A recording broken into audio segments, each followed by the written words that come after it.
تعالى وبركاته.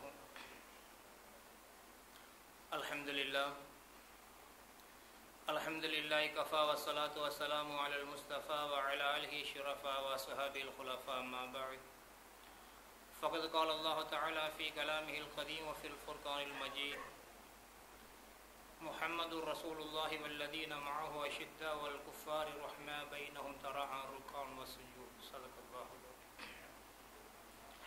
கண்ணியத்திற்கும் பெருமரியாதைக்கும் உரிய அல்லாஹ்வின் நல்லடியார்களே, அல்லாஹ் ஜல்ல சுப்ஹானஹு வ தஆலாவின் பெரும் கருணையினால்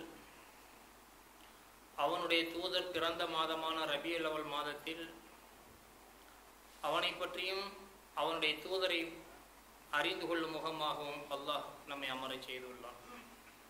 கண்ணியத்திற்குரியவர்களே, பயான் என்பது ஸல்லல்லாஹு அலைஹி வஸல்லம் அவர் சொல்லித் தருகிறார்கள், இன்ன பினல் பயானில் அஸ்ஸிஹர், நிச்சயமாக பயானில் வசீகரம் உண்டது. மறந்திருக்கக்கூடிய மனிதர்களுக்கு நினைவுபடுத்தத்தான். அதாவது எல்லா விஷயமும் உங்களுக்கு தெரியாது, நான் இந்தியாவிலிருந்து தெரிஞ்சு சொல்ல வந்திருக்கேன் அப்படின்னு அர்த்தம் இல்லை. பல வியாபார நோக்கத்திலும் பல அலுவல்கள் காரணமாகவும் மறந்திருக்கக்கூடிய விஷயங்களை நினைவுபடுத்துவதற்காக அல்லாஹ் என்னை அமர்த்தி உள்ளான். இரண்டாவதாக, நாம் இப்போது மௌலிது ஓதினோம். யாருக்கு ஓதினோம், அவருடைய சிறப்பு என்ன என்பதை புரிந்து கொள்ள வேண்டும். மூன்றாவதாக, அல் குர்ஆனை விளங்க வேண்டும் என்று சொன்னால் நபியை நாம் புரிந்து கொள்ள வேண்டும். இந்த மூன்று காரணங்களுக்காகத்தான் பயான் அருமை சகோதரர்களே. நபி ஸல்லல்லாஹு அலைஹி வஸல்லம் அவர்கள் சொல்லித் தருகிறார்கள், லா யூமினு அஹதுக்கும் ஹத்தா அகூன அஹப்ப இலைஹி மின் வாலிதிஹி வ வலதிஹி வன் நாஸி அஜ்மஈன். இது புகாரில், முஸ்லிமில், அபூ தாவூதில் பதியப்பட்டிருக்கக்கூடிய சஹீஹான ஹதீஸ். லா யூமினு அஹதுக்கும், உங்களில் யாரும் மூமினாக முடியாது, ஹத்தா அகூன அஹப்ப இலைஹி, நான் அவர்களுக்கு பிரியமாகுவரை, மின் வலதிஹி, குழந்தையை விட, வாலிதைகி, பெற்றோர்களை விட, வன்னாஸ் அஜ்மஈன், அனைத்து மக்களையும் விட. அதாவது சுருங்கச் சொல்வதாக இருந்தால், நாம் நேசிக்கக்கூடிய மனைவி மக்கள், தாய் தந்தையர்கள், மற்ற நண்பர்கள், உறவினர்கள், எல்லா விஷயத்தை விட, தோட்டம், துறவு, காரு, பங்களா, எல்லா வகையான நேசத்தையும் விட என்னை பிரியம் வராத வரை நீங்கள் மூமினாக முடியாது. இது ஸல்லல்லாஹு அலைஹி வஸல்லம் ஹதீஸ். இந்த ஹதீஸ் நீங்கள் பல முறை கேள்விப்பட்டிருப்பீங்க. இந்த ஹதீஸை சொல்ல நேரத்தில் உமர் ரலியல்லாஹு தஆலா அன்ஹு அவர்கள் சபையில் இல்லை. ஒரு சஹாபி மூலமாக அல்லாஹ்வுடைய ரசூல் இன்று இப்படி சொன்னார்கள் என்று கேள்விப்படுகிறார்கள். உமர் ரலியல்லாஹு தஆலா அன்ஹு அவர்கள் ரசூலுல்லாஹி ஸல்லல்லாஹு அலைஹி வஸல்லம் பார்க்க வருகிறார்கள். ஹதீஸில் எழுதுகிறார்கள், நபி அவர்களை சந்திப்பதற்காக இந்த ஹதீஸை கேட்ட மாத்திரத்தில் உமர் அணிந்திருந்த அங்கியோடு அந்த அங்கியை அப்படியே பிடிச்சிக்கிட்டு அதே ட்ரெஸ்ஸிலேயே உமர் ரலியல்லாஹு தஆலா அன்ஹு அவர் நபி அவர்களை பார்க்க வருகிறார்கள். அல்லாஹ்வுடைய ரசூல் இடத்திலே சன்னிதானத்திற்கு வந்து அல்லாஹ்வுடைய ரசூல் அவர்களை என்னுடைய தாயும் தந்தையும் தங்களுக்கு அர்ப்பணமாக்கு, நீங்கள் இவ்வாறு சொன்னதாக கேள்விப்பட்டேனே, உண்மையா என்று கேட்கிறார்கள். பெருமானார் ஸல்லல்லாஹு அலைஹி வஸல்லம் அவர்கள் ஆம் உண்மைதான் என்று சொல்லி காட்டுகிறார்கள். கத்தாபுடைய மகன் உமர் ரலியல்லாஹு தஆலா அன்ஹு அவர்கள் சொல்கிறார்கள், அல்லாஹ்வுடைய ரசூல் அவர்களை என்னுடைய மனைவி மக்களா, குடும்பமா, நீங்களா என்று கேட்டால் உங்களை தான் நான் நேசிக்கிறேன். என்னுடைய பிள்ளைகளா மற்ற பொருள்களா என்று நேசித்தாலும் உங்களையே நான் நேசிக்கிறேன். ஆனால் என்று இழுத்து விட்டு சொல்கிறார்கள் உமர் ரலியல்லாஹு தஆலா அன்ஹு அவர்கள், என்னுடைய உயிரா உங்களுடைய உயிரா என்று நினைக்கக்கூடிய நேரத்திலே என்னுடைய உயிருக்கு கொஞ்சம் சற்று அவசியமான, அதாவது சற்று முக்கியத்துவம் கொடுப்பேன் போன்று தெரிகிறதே என்று சொல்லும் பொழுது, எப்பொழுதுமே அபல் ஹப்ஸாவின் தந்தை என்று அழைக்கக்கூடிய நபி ஸல்லல்லாஹு அலைஹி வஸல்லம் அவர்கள், யா இப்னு கத்தாபுடைய மகனே, லஸ்த அன்த மூமினா, நீங்கள் ஈமானில் இன்னும் முழுமை பெறவில்லை என்று சொன்னார். அருமை சகோதரர்கள், இங்கே சிந்தித்து பாருங்கள். நினைவுபடுத்தக்கூடிய செய்தி தான். ஆரம்பத்தில் என்ன சப்ஜெக்ட்ல போகல. உமர் ரலியல்லாஹு தஆலா அன்ஹு அவர்கள் அபிப்பிராய பிரகாரம் 19 இடத்திலே குர்ஆன் ஷரீஃப் இறங்கியது. உமர் என்ன அபிப்பிராயப்படுறாங்களோ அந்த அபிப்பிராயம் ரசூலுல்லாஹ்வுக்கு மாற்றமாவெல்லாம் செல்லாத உமர் ரலியல்லாஹு தஆலா விஷயமா 19 இடத்துல பத்ரீன்களை என்ன செய்யலாம் 70 நபர்கள் என்று கேட்கும்பொழுது உமர் ரலியல்லாஹு தஆலா என்ன அபிப்பிராயப்பட்டார்களோ அந்த அபிப்பிராயத்தை அல்லாஹ்வும் அபிப்பிராயப்பட்டார். இப்படி 19 இடங்கள் குர்ஆன் ஷரீஃபிலே உண்டு. அது மட்டுமல்ல, யதகல்லம் அல்லாஹு பில் லிசானி உமர், உமருடைய நாவை கொண்டு அல்லாஹ் பேசுகிறான் என்று சொன்னார்கள். உமர் ஒரு வீதியிலே வருகிறார் என்று சொன்னால் வேற வீதிக்கு ஷைத்தான் ஜம்ப் பண்ணி விடுகிறான், ஓடி விடுகிறான் என்று சொன்னார்கள். இப்படியெல்லாம் வர்ணிக்கப்பட்ட உமர் ரலியல்லாஹு தஆலா அன்ஹு வீடு, வாசல், மனைவி, மக்கள், தோட்டம், துறவு அனைத்தையும் விட தன்னுடைய உயிருக்கு முக்கியத்துவம் கொடுத்ததின் காரணமாக நீங்கள் ஈமானில் முழுமை பெறவில்லை என்று சொன்னால் அருணை சகோதரி, நம்முடைய நிலைமை யோசனை பண்ணி பாருங்க. நாம் எந்த நிலைமையில் இருக்கிறோம்? அல்லாஹ்வுடைய ரசூலை எந்த அளவுக்கு நாம் நேசிக்கிறோம்? ரபீல் அவல் மாதம் வந்துவிட்டால் ஒரு மௌலுதை அரை மணி நேரம் 1 மணி நேரம் செலவழித்து மௌதுல் ஊதன் காரணமாகவோ அல்லது நேர்ச்சி செலுத்துவதன் காரணமாகவோ அல்லாஹ்வுடைய ரசூலுடைய ஈமானை நாம் வெளிப்படுத்தியதாக அணுவாக நபியை பின்பற்ற வேண்டும். நபி ஸல்லல்லாஹு அலைஹி வஸல்லம் சொல்லி காட்டியது, செய்து காட்டிய விஷயங்கள் நம்ம குடும்பத்திற்குள், நம்முடைய வாழ்க்கைக்குள், நம்முடைய வியாபாரத்துக்குள் எப்போது கொண்டு வருகிறோமோ அப்போதுதான் ரசூலுல்லாவை உண்மையாக நேசிக்கிறோம் என்பது அர்த்தம். அதனால் தொடர்ந்து இன்ஷா அல்லாஹ் 6 நாள் அல்லது 7 நாளைக்கு என்னுடைய பயான் இருக்கும். ஓரளவுக்கு நீங்கள், அதாவது நான் ஒரு அரை மணி நேரத்தில் சொல்லக்கூடிய கருத்துக்கள் பெருமைக்காக சொல்லவில்லை, அல்லாஹ்வுக்கே எல்லா புகழும். அரை மணி நேரம் 3/4 மணி நேரத்தில் சொல்லக்கூடிய கருத்துக்களை 1 மாதம் புக் எடுத்து தேடினால் கிடைக்காது. அதனால் அதிகமான மிஸ் ஆகாத அளவுக்கு வாருங்கள். நபியுடைய முழு வாழ்க்கையும் நீங்கள் தெரிந்து கொண்டு மேல்மிச்சமான செய்திகளும் இன்ஷா அல்லாஹ் உங்களுக்கு தரக்கூடிய நிலைமையில் தான் நாம் வந்திருக்கிறோம். இப்போது ரசூல் உண்டா யார்? முதல்ல புக்கை பற்றி நம்ம உள்ள புகுத்தணுமேங்கிறதுக்காக வேண்டி தான் நம்ம சாதாரண மனிதரை பற்றி பேசுறது இல்லை. சாதாரண ஒரு ஜீவனை பற்றியோ, ஒரு ஸ்டோரியை பற்றியோ, ஒரு சம்பவத்தை பற்றியோ, அந்த கதையை பற்றியோ நம்ம பேச போகிறதில்லை. உயிரை விட, நம்முடைய உயிரை விட நேசிக்கப்பட வேண்டிய ஒரு நபியை பற்றி தான் நாம் பேசுகிறோம் என்பதை முதலில் கல்விலும் மண்டையிலும் ஏற்றிக் கொள்ளுங்கள். இரண்டாவதா அவர்களை பற்றி புரிந்து கொள்ள வேண்டும். அல்லாஹ் ஜல்ல சுப்ஹானஹு வ தஆலா திட்டமிடுதல் அப்படிம்பாங்க. நம்ம சொல்லக்கூடிய கருத்து நீங்கள் இதுவரை கேட்டு இப்போதான் டாக்டர் கூட மற்ற பேர்லாம் யோசிப்பீங்க. ஜம்சம் தண்ணி மொத்தம் உலகத்திலே 4 வகையான தண்ணீர் சிறப்பிற்குரிய தண்ணீர். இதில் இப்ராஹிம் அலைஹிஸ்ஸலாத்து வஸ்ஸலாம் அவருடைய அருமை மகன் இஸ்மாயில் அலைஹிஸ்ஸலாத்து வஸ்ஸலாம் அவருடைய காலடிப்பட்டு வெளிப்பட்ட தண்ணீர் ஜம்சம் தண்ணீர், ஃபர்ஸ்ட் ஆன் லிஸ்ட். இரண்டாவதாக மூசா அலைஹிஸ்ஸலாத்து வஸ்ஸலாம் அவர்களுக்காக 12 கூட்டத்தினருக்காக அல்லாஹ் சூரத்துல் பக்ராவில் சொல்றான், ஃபஃபஜர்து மின்ஹு இஸ்ரத அஷரத ஐனன் கத் அலிம குல்லு நாஸிம் மஷ்ரபஹும். மூசா அலைஹிஸ்ஸலாம் தன்னுடைய அடியை தட்டினார்கள், 12 ஊற்றுக்கண்கள் வெளிப்பட்டன. ஒவ்வொரு கூட்டமும் தன்னுடைய எது தனக்குரியது என்பதை அறிந்து கொண்டு அந்த மக்கள் பயன்படுத்தினார்கள் என்று மூசாவுடைய பிறம்படிப்பட்டு வெளியான தண்ணீர் இரண்டாவது தண்ணீர். மூன்றாவதாக ஒரு தண்ணீர் இருக்கிறது. அய்யூப் அலைஹிஸ்ஸலாத்து வஸ்ஸலாம் அவர்களுடைய நோயை போக்குவதற்காக வேண்டி ஜிப்ரீல் அலைஹிஸ்ஸலாத்து வஸ்ஸலாம் அவர்கள் தன்னுடைய அசாவை கொண்டு ஒரு இடத்தில் அடித்தார்கள். தண்ணீர் குமிழிட்டு வந்தது. அந்த தண்ணீர் ஃபர்குல் ரிஜ்லைக்கு, அய்யூபே உன்னுடைய காலை பதியுங்கள் என்று ஜிப்ரீல் சொல்ல அய்யூப் அலைஹிஸ்ஸலாத்து வஸ்ஸலாம் அவர்கள் காலை நனைத்தார்கள். அவருடைய உச்சந்திலிருந்து உள்ளங்கால் வரைக்கும் ஏற்பட்டிருக்கூடிய அந்த சொறி நோய் சிறந்து நீங்கி விட்டது. இது மூன்றாவது தண்ணீர். இது எல்லாமே குர்ஆன்ல வரக்கூடியதுதான், ஆதாரமானதுதான். நாலாவது ஒரு தண்ணீர் இருக்கிறது. இது மட்டும்தான் ஹதீஸில் வருகிறது, குர்ஆனில் இல்லை. நபி ஸல்லல்லாஹு அலைஹி வஸல்லம் அவர்கள் 30,000 சஹாபாக்களோடு ஹிஜ்ரி 9ஆம் ஆண்டு தபூக் யுத்தம் நடத்துவதற்காக வேண்டி சென்றார்கள். அது கடுமையான கோடை காலம், வெயில் காலம். அவர்கள் எதிர்பார்த்ததை விட வெயில் அதிகமாக இருந்ததன் காரணமாக நீர் பற்றாக்குறை ஏற்பட்டது. ஒரு நேரத்தில் இடையிலே தங்கி இருக்கக்கூடிய நேரத்திலே சஹாபாக்கள் குடிப்பதற்கு கூட தண்ணி இல்லை என்று அல்லாஹ்வுடைய ரசூலுடன் வந்து முறையிட்டார்கள். அப்போது நபி அவர்கள் ஒரு அகன்ற ஒரு பாத்திரத்தை கொண்டு வர செய்து தன்னுடைய ஆள்காட்டி விரலை வைத்தார்கள். அந்த பாத்திரத்தில் வைக்கிறாங்க. ஆள்காட்டி விரலில் இருந்து தண்ணீர் பெருக்கெடுத்து ஓடியது. ரசூலுல்லாஹி ஸல்லல்லாஹு, யாரை பற்றி பேசுகிறோம்னு தெரிஞ்சுக்கணுங்க. ரசூலுல்லாஹி ஸல்லல்லாஹு அலைஹி வஸல்லம் ஆள்காட்டி விரலில் இருந்து தண்ணீர் பெருக்கெடுத்து ஓடியது. 30,000 சஹாபாக்கள் குடித்து குளித்து அவர்களுடைய ஒட்டகங்களுக்கு நீர் பாய்ச்சிய பின்பு போதும் என்ற நிலை வரும் பொழுது நபி ஸல்லல்லாஹு அலைஹி வஸல்லம் கையை எடுத்தார்கள், தண்ணீர் நின்றுவிட்டது. இப்போது 4 வகையான தண்ணீர், ஜம்சம் தண்ணீர், இஸ்மாயில் அலைஹிஸ்ஸலாம் காலடிப்பட்ட தண்ணீர், மூசா அலைஹிஸ்ஸலாம் பிரம்பில் இருந்து வெளிப்பட்ட தண்ணீர், ஜிப்ரீல் அலைஹிஸ்ஸலாம் பிரம்பில் இருந்து வெளிப்பட்ட தண்ணீர், ரசூலுல்லாஹ்வுடைய கையில் இருந்து வெளிப்பட்ட தண்ணீர். இந்த 4 வகையான தண்ணீர்ல இப்போ நீங்க யோசனை பண்ணி பாருங்க. ஜம்சம் தண்ணீர் தான் முந்தியது. அய்யூப் அலைஹிஸ்ஸலாத்துக்கு முன்னால், மூசா அலைஹிஸ்ஸலாத்துக்கு முன்னால் ஜம்சம் தண்ணீர் தான் முந்தியது இல்லையா? இந்த ஜம்சம் தண்ணீருக்கும் நபி ஸல்லல்லாஹு அலைஹி வஸல்லம் அவர்களுக்கு இடைப்பட்ட காலத்துல தான் சுலைமான் அலைஹிஸ்ஸலாம் பேரரசராக வந்தார்கள், ஜுல்கர்னைன் அரசராக வந்தார்கள். இந்த சுலைமான் அலைஹிஸ்ஸலாத்துக்கு ஹுதுஹுது பறவை ஊர்ல உள்ள தண்ணியெல்லாம் காட்டுச்சு. பல்கீஸோட அரண்மனை அங்கே இருக்குன்னு சொல்லிச்சு. என்னென்ன செய்திகள்லாம் சொல்லிச்சு. ஏன்னா அவர் மஷ்ரிக்கிலிருந்து மகரிப் வரைக்கும் அகன்ற ராஜ்யத்தினுடைய அதிபதியாக இருந்தார், அரசராகவும் இருந்தார், நபியாகவும் இருந்தார், பேரரசராகவும் இருந்தார்.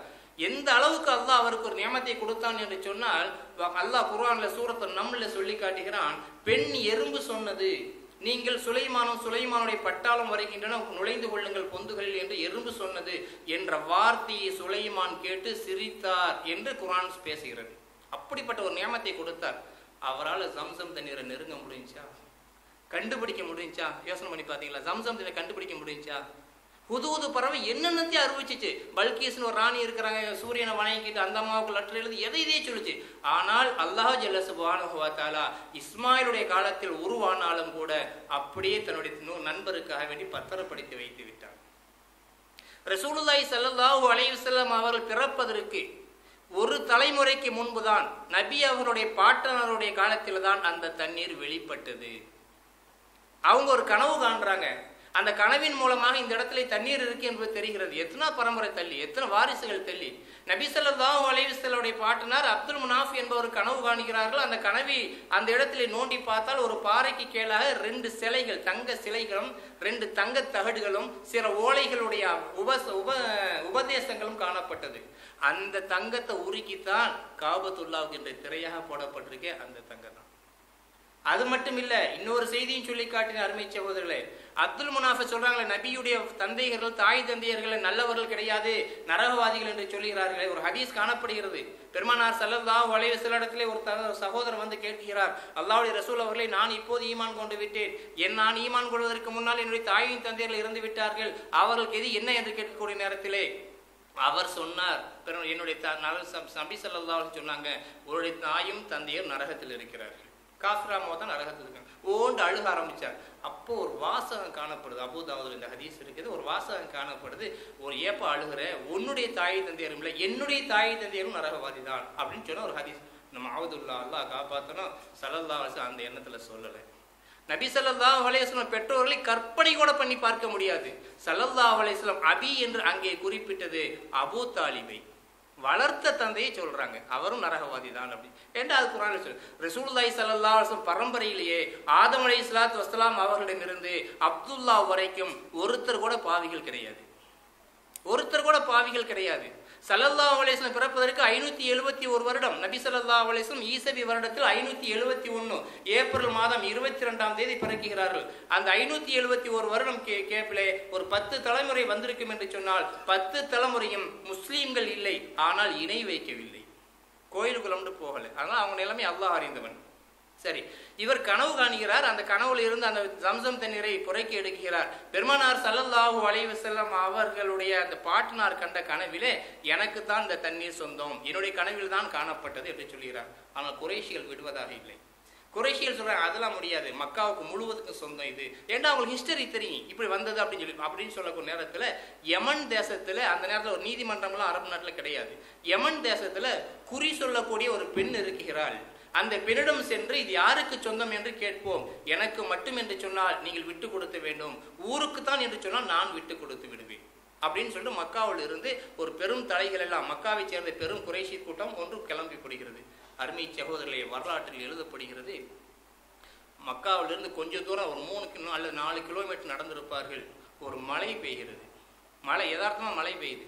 அந்த மழை பெய்யக்கூடிய அந்த மழையில அப்துல் முனாஃபின் மீது மட்டும் மழை துளிகள் விழுகின்றன. மற்ற யாருடைய மேலே மழை துளி விழல. மழை பெய்யும் போது எல்லாரும் மேலே பொதுவாக பெய்யணும் இல்லையா? அந்த மழை அவர் நடக்க அவர் மேலே மட்டும் தண்ணி ஊற்றிக்கிட்டே போகுது. மற்ற பேர் மேலே ஒரு சொட்டு கூட தண்ணீர் படவில்லை. அவர்கள் முடிவு செய்து விட்டார்கள், இறைவனே உமக்கு மட்டும் என்று சொல்லிவிட்டான், எதற்கு யமனுக்கு அவ்வளவு தூரம் செல்ல வேண்டும், வாருங்கள் திரும்புவோம் என்று சொல்லி அப்துல் முனாஃபுடைய குடும்பத்தினருக்கு மட்டும் அந்த ஜம்சம் தண்ணீர் அன்று சொந்தமாக்கப்பட்டது. இன்றும் அப்பாஸ் ரலியல்லாஹு தஆலா பரம்பரையில் தான் அது இருக்கிறது. சரி, இந்த தண்ணீர் ரசூலுல்லாஹி ஸல்லல்லாஹு அலைஹி வஸல்லம் அவர்களுக்காக பாதுகாக்கப்பட்டது. துல்கர்னுடைய கண்ணில் படலை, சுலைமான் அலைஹிஸ்ஸலாத்துடைய கண்ணில் படலை, யாருடைய கண்ணிலையும் படாமல் இஸ்மாயில் அலைஹிஸ்ஸலாத்துக்கு பின்னால் நேரடியாக முஹம்மது ஸல்லல்லாஹு அலைஹி வஸல்லம் தான் ஒரு பாயிண்ட்.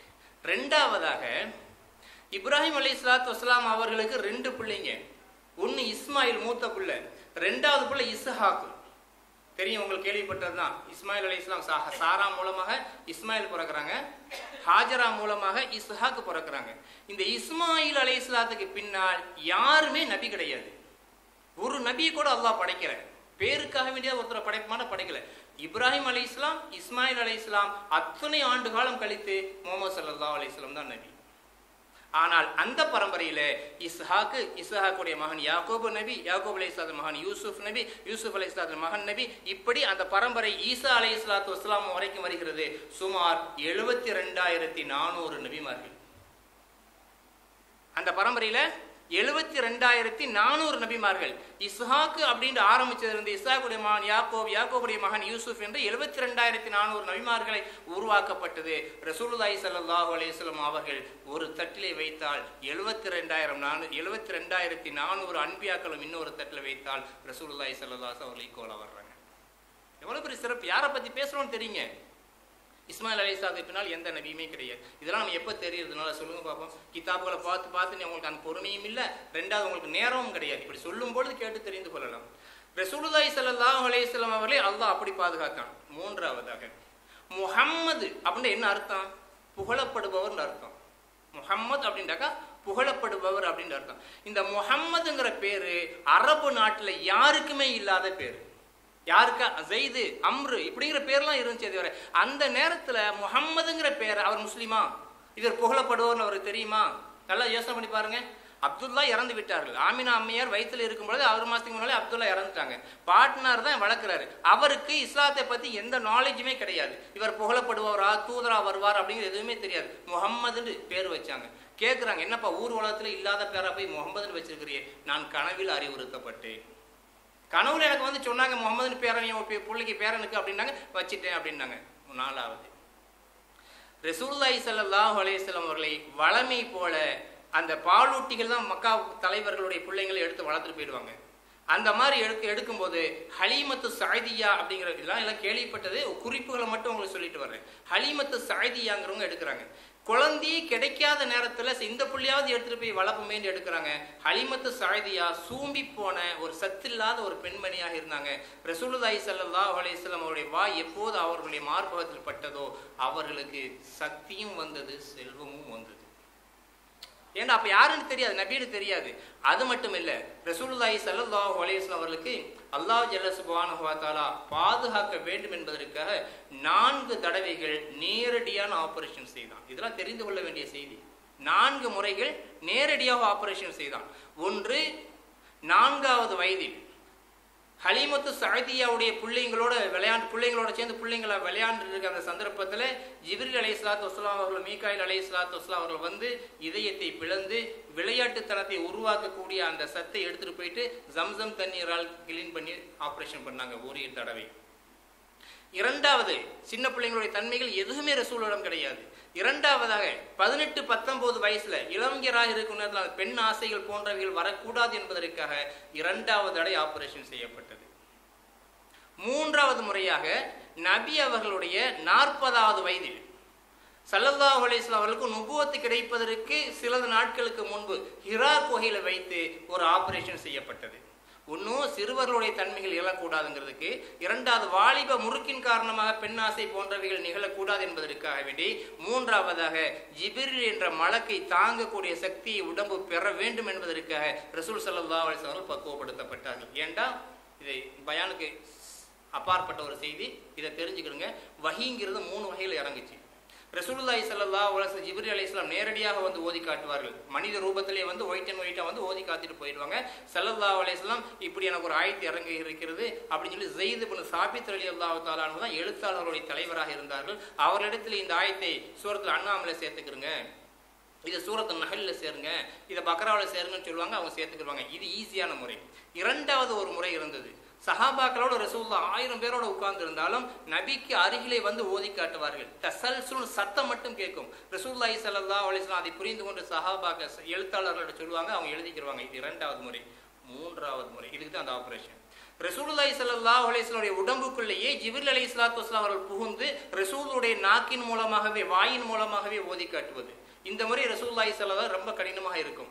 அப்போ அந்த ஜிப்ரீலை தாங்கக்கூடிய உடல் பக்குவத்தை அல்லாஹ்வுடைய ரசூலுக்கு கொடுப்பதற்காக அந்த 40வது வயதிற்கு சில காலத்திற்கு முன்பு அல்லாஹ் ஆபரேஷன் செய்தான். இதற்கு ஆதாரமாக அஹ்மது என்ற கிதாபில் வருகிறது. அன்னி ஆயிஷா சித்திகா ரலியல்லாஹு தஆலா அன்ஹா அவர்கள் அறிவிக்கிறார்கள், ஒரு முறை என்னுடைய மடியிலே நபி அவர்கள் படுத்திருக்கும் பொழுது நான் வஹியை உணர்ந்தேன். அப்போது ரசூலுல்லாஹி ஸல்லல்லாஹு அலைஹி வஸல்லம் அவர்களுடைய முகங்கள் எல்லாம் வேர்த்து விறுவிறுத்து போயிட்டன. என்னுடைய தொடையினுடைய எலும்பு எங்கே முறிந்து விடுமோ என்ற அளவிற்கு நான் கனத்தை உணர்ந்தேன்.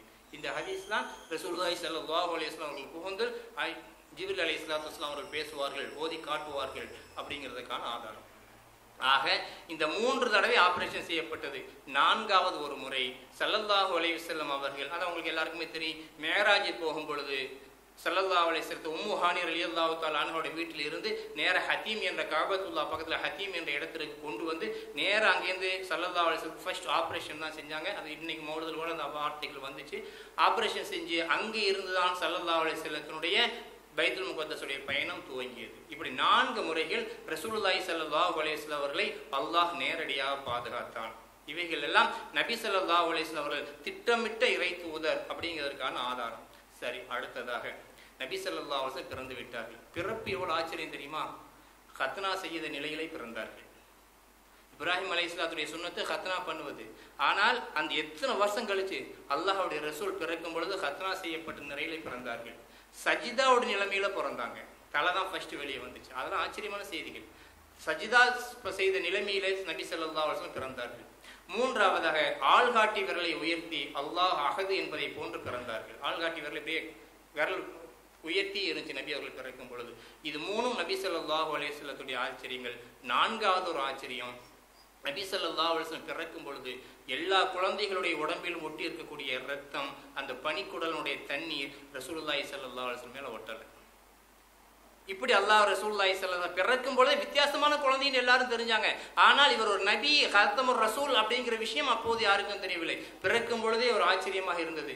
எல்லாவற்றிற்கும் மேலாக அல்லாஹ் ஜல்ல, இது ரசூலுல்லாஹ் பிறப்பு. அல்லாஹ் ரசூலுல்லாஹி ஸல்லல்லாஹு அலைஹி வஸல்லம் பிறந்த நேரத்தில் என்னென்ன செய்தான் தெரியுமா? ஜின்கள் மனிதர்களுடைய பேச்சை ஒட்டு கேட்பதற்காக மலக்குல் அலா என்று சொல்லப்படக்கூடிய மனிதர்களை பற்றி விமர்சிக்கக்கூடிய ஒரு மலக்குகள் இருப்பாங்க. ஜின்கள்ல 72 வகை இருக்கிறாங்க. அதுல இஃப்ரீத்துங்கிறது ஒரு வகை. இந்த ஜின்கள் போய் முதல் வானத்து வரைக்கும் ஒட்டு கேட்கக்கூடிய தன்மை பெற்றவர்கள். இந்த ஜின்களே முதல்ல அல்லாஹ் அனுமதிச்சுட்டு இருந்தான். ரசூலுல்லாஹ் பிறந்ததில் இருந்து எரி நட்சத்திரத்தை கொண்டு அல்லாஹ் விரட்ட ஆரம்பிச்சான். எரி நட்சத்திரம் என்பது ரசூலுல்லாஹ் பிறந்த உடனே தான் ஏற்பட்டுச்சு. ஒட்டு கேட்க முடியாம அல்லாஹ் ஆக்கி வச்சுட்டான். அதற்கு பின்னால் சொல்லுவாங்க, இந்த கிஸ்ரா நாட்டினுடைய நெருப்பு குன்றம் அணைந்தது. அதெல்லாம் ஹதீஸ்ல லைஃபான ஹதீஸ்னால அதெல்லாம் ஒருங்கிட்டாலும் இது மிகப்பெரிய ஆதாரமாக ஆக்கப்படுகிறது. அருமை சகோதரர்களே, தாய்மார்களை இப்போது சிந்திச்சு பாருங்க. திட்டமிட்ட ஒரு நபியை அல்லாஹ் ஜல்ல சுப்ஹானஹு வ தஆலா வைத்திருக்கிறார். இதில் என்ன நமக்கு ஆதாரம், நமக்கு என்ன லாபம் அப்படின்னு கேட்டீங்கன்னா அதையும் தெரிஞ்சுக்கணும்ல. பூவோடு சேர்ந்து நாரும் மணக்கும். இப்போ ரசூலை பற்றி இன்னும் சொல்லுவேன், அதுக்கு இடையில விளங்கிக்கிறங்க. ரசூலுல்லாஹி ஸல்லல்லாஹு அலைஹி வஸல்லம் அவர்களை பற்றி பேசக்கூடிய நாம் செல்ஃபிஸா சுயநலமாக நம்மை பற்றியும் தெரிந்து கொள்ள வேண்டும். பூவோடு சேர்ந்த நாருங்கிற மாதிரி நமக்கு அல்லாஹ் ஜல்ல சுப்ஹானஹு வ தஆலா மிகப்பெரிய ஒரு நியமத் செஞ்சிருக்கிறான். ஒது அப்படிங்கிற நியமத்திற்குள்ள எந்த சமுதாயத்துக்கும் கிடையாது. மூசா அலைஹிஸ்ஸலாத்துக்கோ, நூஹ் அலைஹிஸ்ஸலாத்துக்கோ, ஆதம் அலைஹிஸ்ஸலாத்துக்கோ ஒது செய்கிற தன்மைகள் கிடையாது. நேரடியாக போய் தொழுதுருவாங்க. தஹாரத். இன்னொரு உதாரணம், இதுக்கு ஆதாரம் என்ன என்று கேட்டால், அருமை நபி ஸல்லல்லாஹு அலைஹி வஸல்லம் அவரிடத்திலே தோழர்கள் கேட்டார்கள், அல்லாஹ்வுடைய ரசூல் அவர்களை நாளை உங்களுக்கு ரொம்ப அன்பு வச்சிருந்தாங்க, உங்களுக்கு கியாமத் நாளிலே நாங்கள் உங்களை எங்கே சந்திப்பது, உங்களிடத்துல எப்படி நாங்கள் ஷஃபாத்தை பரிந்துரை கேட்பது என்று கேட்கும்போது பெருமானார் ஸல்லல்லாஹு அலைஹி வஸல்லம் சொன்னாங்க, ஆயிரக்கணக்கான கருப்பு குதிரைகள் மத்தியிலே ஒரே ஒரு வெள்ளை குதிரை இருந்தால் அதை கண்டுபிடிப்பது கஷ்டமா என்று கேட்டார்கள். இல்லை யார சொல்லலாம் அப்படின்னு சொன்னவுடன், அது போன்று உங்களை நான் தேடி வந்து விடுவேன் அப்படின்னாங்க. அருமை சகோதரி, நன்றாக தெரிந்து கொள்ளுங்கள். நாம் செய்யக்கூடிய இந்த ஒழுங்குற பேர்ல முகத்தை கழுவுறோம்ல, கையை கழுவுறோம், மசாஜ் செய்யறோம், காலை கழுவுறோம்ல, இந்த 4 உறுப்புகளும் கியாமத் நாளில் பிரகாசமாக இருக்கும். அப்படி நூறானியத்தை வெளிப்பட்டுக்கிட்டே இருக்கு. அந்த முகத்துல இருந்து, தலையில இருந்து, கையில இருந்து, காலில் இருந்து.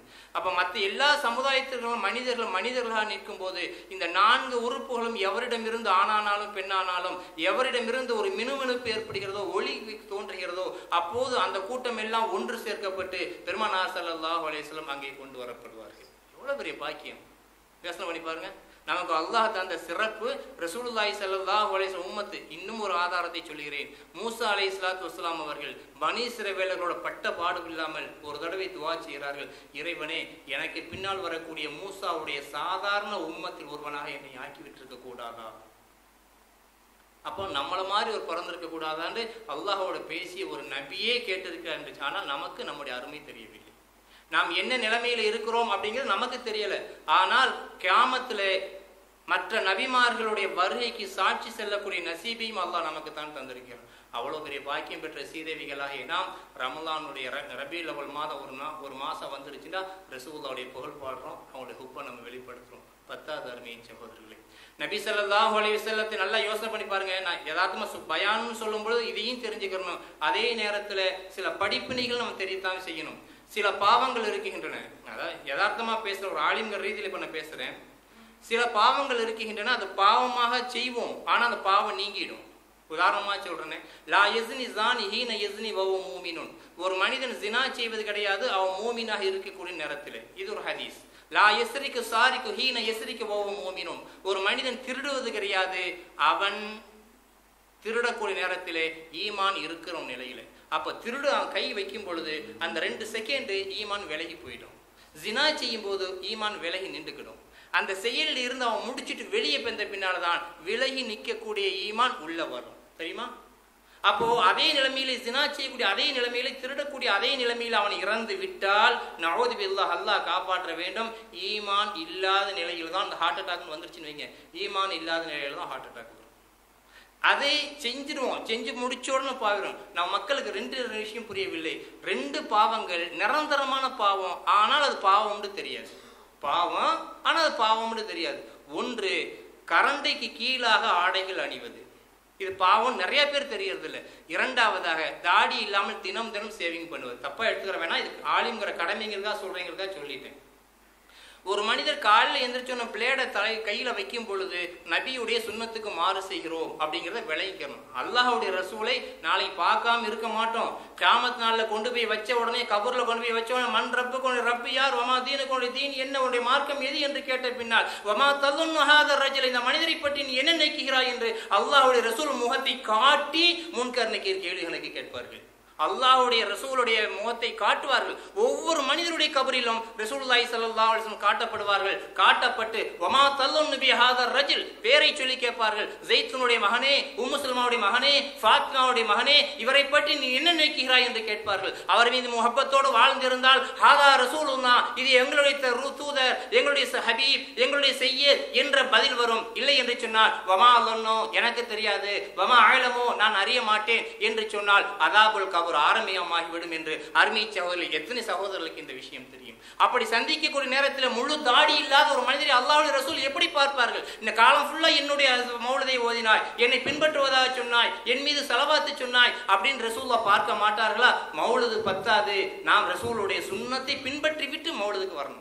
இரண்டாவதாக விளங்கிக் கொள்ளுங்கள், உலகத்தில் யாருக்குமே இல்லாத ஒரு சிறப்பு எந்த நபிமார்களுக்கும் அல்லாஹ் கொடுக்கவில்லை. மலாய்க்கத்து செய்யாரா என்ற ஒரு படைப்பை அல்லாஹ் மலக்குகளை தனக்கு மட்டும்தான் வைத்தான், தனக்கு மட்டும்தான் சேவகம் செய்ய வைத்திருக்கிறான்.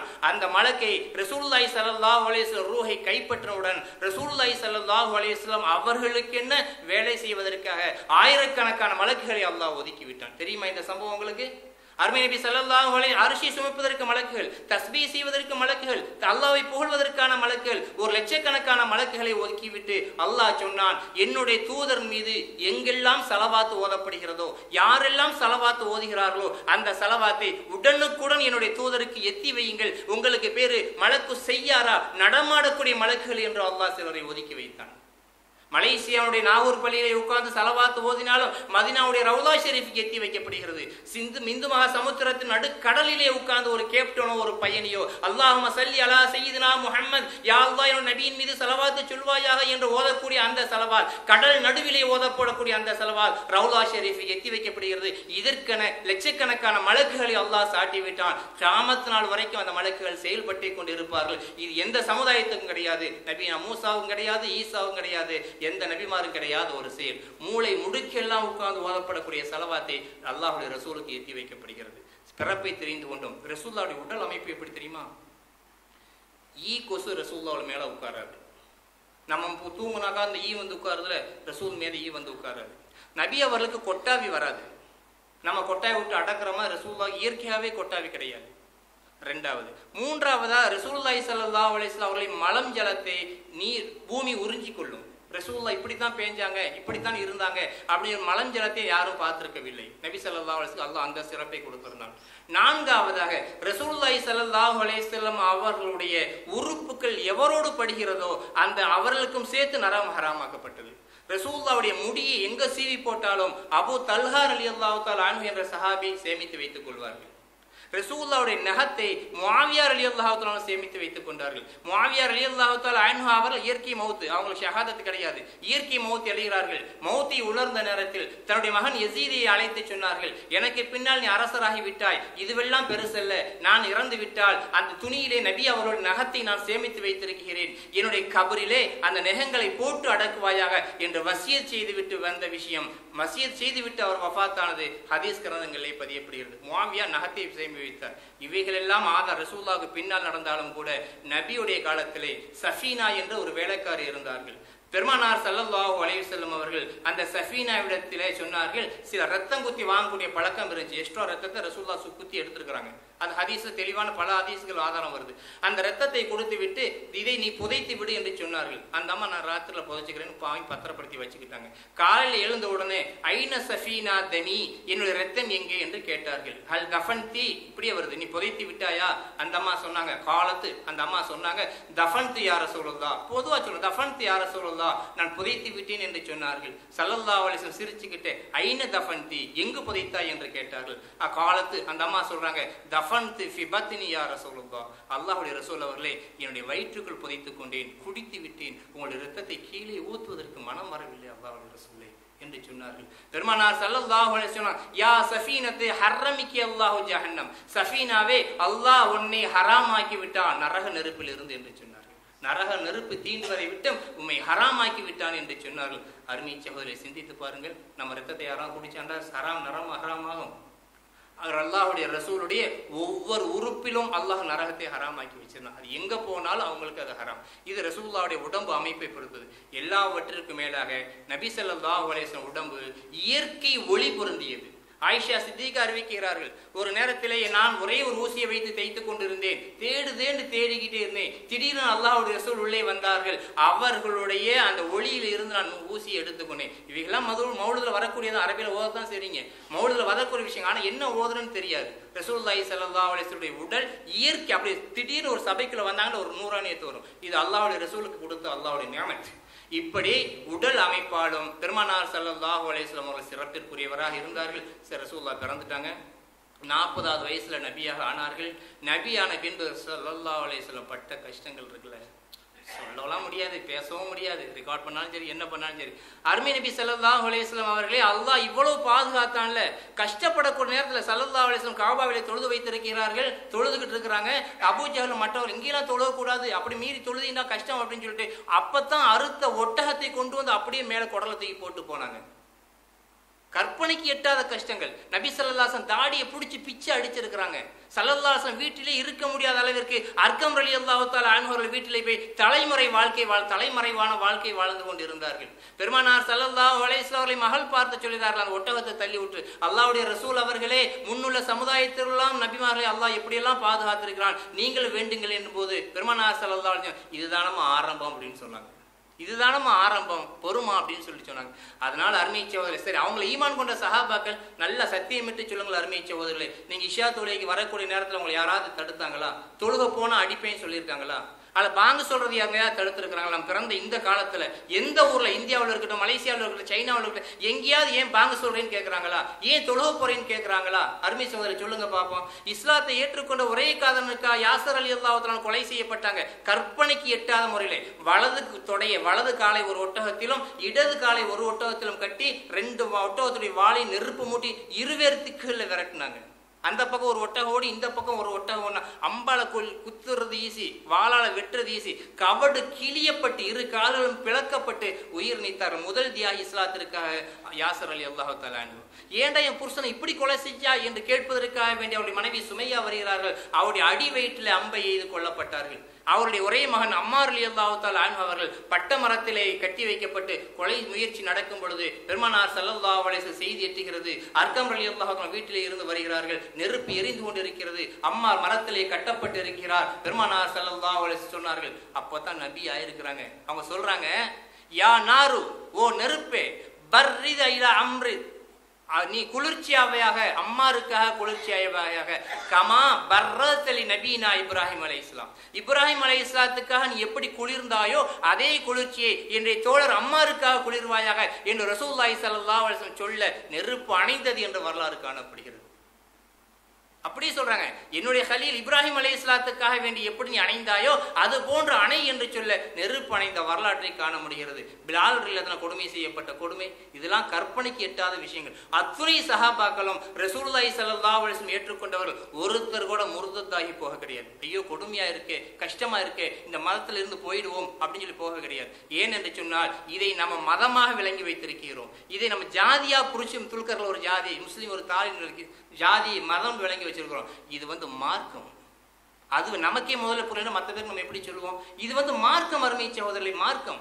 மதமோ ஜாதியோ இஸ்லாம் கிடையாது. காலையில் எழுந்தவுடன் இரவு வரைக்கும் இப்படித்தான் நீ வாழ வேண்டிய ரூல் அண்ட் ரெகுலேஷன் போடப்பட்ட ஒரு அருமையான மார்க்கத்தை சேர்ந்தவர்கள் நாம், சொர்க்கத்துக்காக படைக்கப்பட்டவர்கள் நாம். ஆனால் நமக்குள்ள பிணங்கி கொண்டு, நமக்குள் சண்டை சச்சரவை போட்டுக்கொண்டு நபியுடைய வாழ்க்கையை முழுசா மறந்து வாழ்கிறோம் என்பதுதான் சத்தியமான உண்மை. அருமை சகோதரர்கள், எத்தனை பேர் நீ பதில் சொல்லி இருக்கிறீங்க?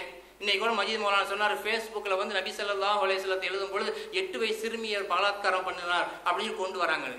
இப்போ இந்தியாவிலேருந்து ஒரு குழு போனாங்க இஸ்ரேலை சுற்றி பார்க்கறதுக்கு. பைரோத்துங்கிற ஒரு ஊரில் தாருல் ஹதீஸ் ஒரு மதரசா இருக்கு. தாருல் ஹதீஸ்ன்னு போட்டிருப்பாங்க, தாருல் குர்ஆன் போட்டிருக்காங்க. இங்கேருந்து இந்தியாவிலேருந்து போன முஸ்லீம்கள் ரொம்ப சந்தோஷமா போய் பார்த்துருக்குறாங்க. ஆனால் தாருல் ஹதீஸ், தாருல் குர்ஆன் நடக்குது, ஒருத்தவங்க கூட முஸ்லீம் கிடையாது, எல்லாம் இஸ்ரவேலியர்கள். ஒரு மதரசா மாதிரியே நடத்துறாங்க. இதில் உள்ள குறைகளை கண்டுபிடியுங்கள், அதுக்கு உங்களுக்கு சம்பளம் அப்படின்னு சொல்லிட்டு காணப்படுகிறது. பதில் சொல்லக்கூடிய நிலைமையில முஸ்லீம்கள் இருக்கிறீங்களா? நல்லா யோசனை பண்ணி சொல்லுங்க. இந்த இப்படி ஒரு ஃபேஸ்புக்கில் ஒன்று பார்க்குறீங்க, உங்களால் ஒரு இளைஞனால பதில் சொல்லுங்க.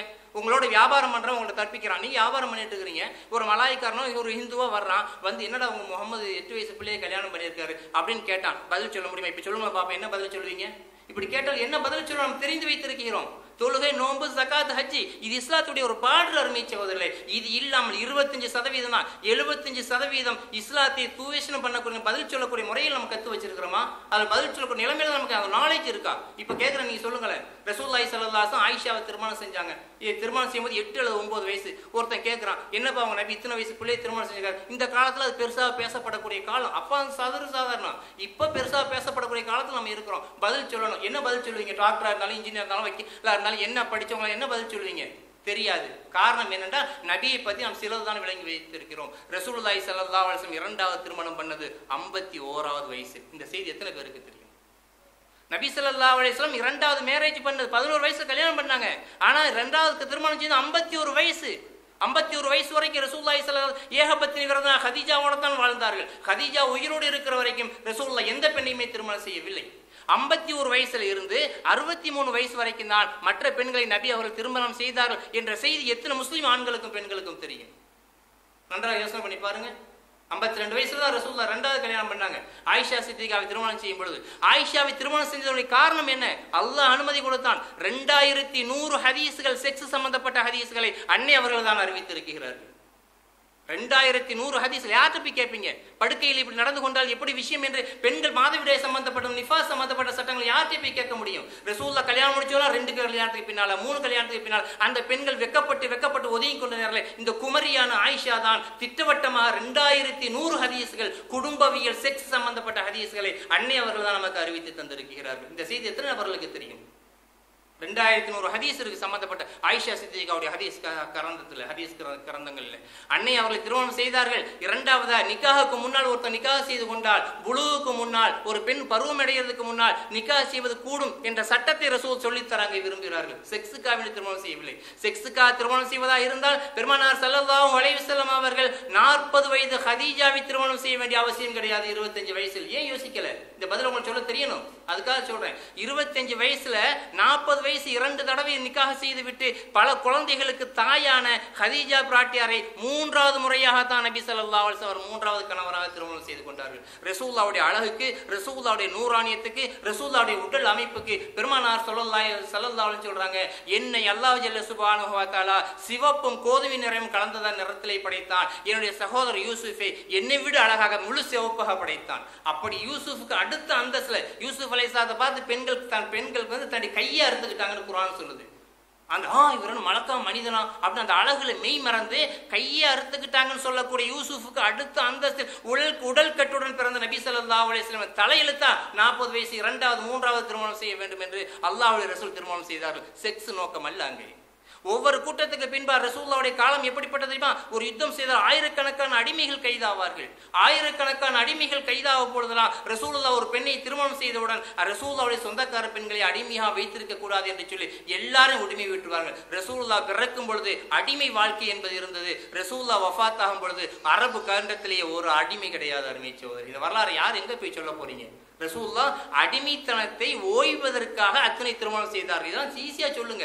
இவங்களோட வாதிடுவதற்கு மக்கள் வரக்கூடிய நேரத்தில் ஏண்டா 52 வயசுல என்னடா தேவை இருக்கு ரசூலுல்லாஹ்வுக்கு? செக்ஸ் நோக்கம் இல்லடா. இஸ்லாமிய சட்டங்கள் வெளிவருவதற்காக ஞாபக சக்தியும் மதி கூர்மையும் உள்ள ஆயிஷாவை திருமணம் செய்தார்கள் என்று நம்ம செய்தியை வெளியே சொல்ல வேண்டும். அது மட்டுமல்லாமல் ஜுவைரியா மற்ற எல்லா பெண்களும் திருமணம் செய்யக்கூடிய நேரத்தில் ஆயிரக்கணக்கான நபர்கள் விடுதலை செய்யப்பட்டார். அடிமை வாழ்க்கை. இப்பவும் குர்ஆன் எடுத்து பாருங்க. ஒரு நோம்புக்கு பதிலாக ரமதான்ல ஒரு நோம்பை வச்சுட்டீங்க, வேணுண்டு விட்டுட்டீங்க. சட்ட ரூல்ஸ் எப்படி வரும்? அடிமையை விரும்பி விடுதல், அல்லது 60 பேருக்கு சாப்பாடு கொடுக்குதல், அல்லது தொடர்படியாக 60 நோன்பு வையுங்கள் இப்படின்னு சொல்லிச்சு. இப்போ எங்கே இருக்கு அடிமை? இந்த அடிமையை உரிமை விட்டது எல்லாம் எங்கே இருக்கு? இந்த சட்டத்தை இல்லாமல் ஆக்கியது ரசூலுல்லாஹ்வுடைய வாழ்க்கை முறை. அதனால் அருமை சகோதரர்களே, பெருமானார் ஸல்லல்லாஹு அலைஹி வஸல்லம் அவர்கள் வந்தார்கள். ரசூலுல்லாஹி ஸல்லல்லாஹு அலைஹி வஸல்லம் வளர்க்கும் போது கடுமையான கஷ்டத்திலும் வளர்ந்தார்கள். 13 ஆண்டுகளாக ஸல்லல்லாஹு அலைஹி வஸல்லம் அவர்கள் சொல்லனா துன்பத்திற்கு ஆளானார்கள். கொஞ்சம் நெஞ்ச பேர் விரல் விட்டு எண்ணக்கூடிய சிலர் தான் இஸ்லாத்திற்கு வந்தார்கள்.